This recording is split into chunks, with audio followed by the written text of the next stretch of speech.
Cara terkait dengan prospek IPO di tahun 2023 ini seperti apa sih Pak, di tengah kemungkinan likuiditas yang diperkirakan juga akan lebih, ketat begitu ya. Di satu sisi juga kita ketahui dari OJK sendiri menargetkan 58 IPO di tahun ini dan 10 diantaranya adalah di bulan Januari. Seperti apa prospek untuk, hal ini?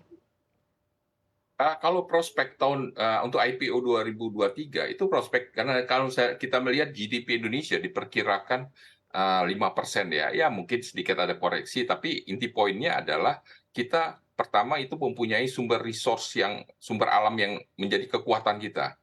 Contohnya misalnya kayak, kita pun juga punya yang kita akan arah ke apa ya, baterai ataupun juga hasil-hasil tambang yang kita miliki ini menjadi suatu resource yang inti poinnya juga akan menjadi kekuatan, ya.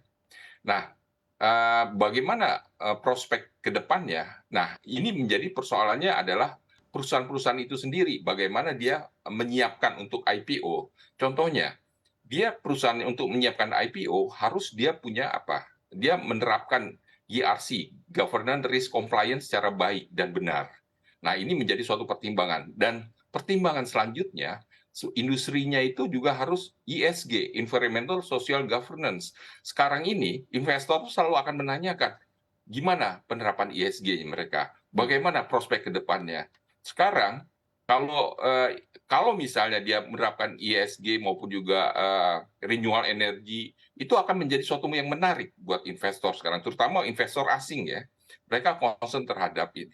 Nah, apalagi nanti apa ya, ya ada kalau nggak menyiapkan kayak gitu ada nanti diterapkannya tax karbon kan gitu kan repot juga kan Mhm. menjadi beban lagi. Nah sekarang perusahaan-perusahaan yang mau IPO itu harus menyiapkan dari ini apa dari perusahaan itu sendiri bagaimana mereka menyiapkan tuh GRC-nya terintegrasi dengan baik dan kedepannya mereka bicara ESG. Saya yakin kalau itu pun juga investor semua investor domestik maupun asing maupun juga tertarik untuk Ya, beli.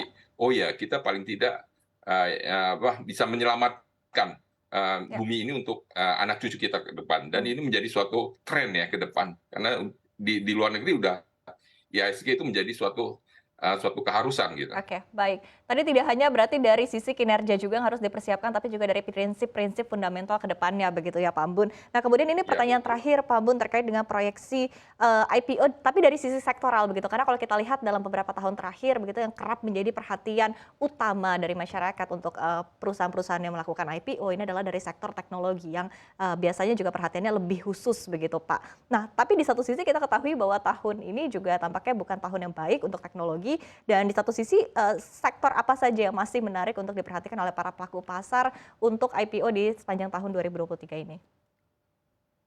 Oke. Jadi memang kalau kita bicara sektor teknologi, ada yang bilang gitu, winter is coming. Jadi para investor pun juga sekarang udah nggak seperti kayak dulu lagi. Jadi sekarang mereka akan lebih cenderung, oke, kalau dulu kan masih lihat valuations, tapi sekarang banyak operating cash flow-nya bisa nggak membiayai dari operating perusahaan tersebut.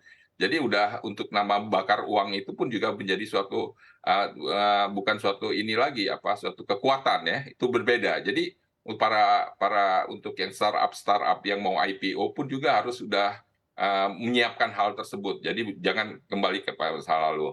Terus sektor-sektor mana yang menjadi suatu hal yang menarik?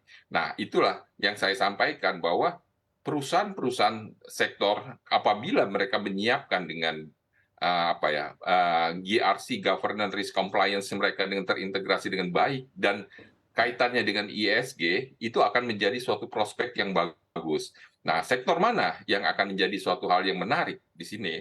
Nah, itu kan semua tergantung dari ini apa kebutuhan ya. Artinya sekarang perusahaan yang bergerak di dalam bidang tertentu, misalnya, katakan misalnya pada saat sekarang ya mungkin kalau sekarang dengan banyak perusahaan tambang ya yang terkena dengan apa yang dengan ESG mereka. Tetapi kalau mereka lakukan dengan renewable energy dan mereka juga bisa dengan teknologi terbarunya itu merubah ya artinya menjadi suatu yang ramah lingkungan itu akan menjadi suatu menarik ya. Jadi sektor-sektor semua sektor sepanjang itu ada dia menerapkan governance risk compliance terintegrasi dengan baik dan dia memperhatikan IHSG, itu akan menjadi menarik buat investor. Jadi tidak harus spesifik sektor mana saja, tapi yang inti poinnya adalah jika dia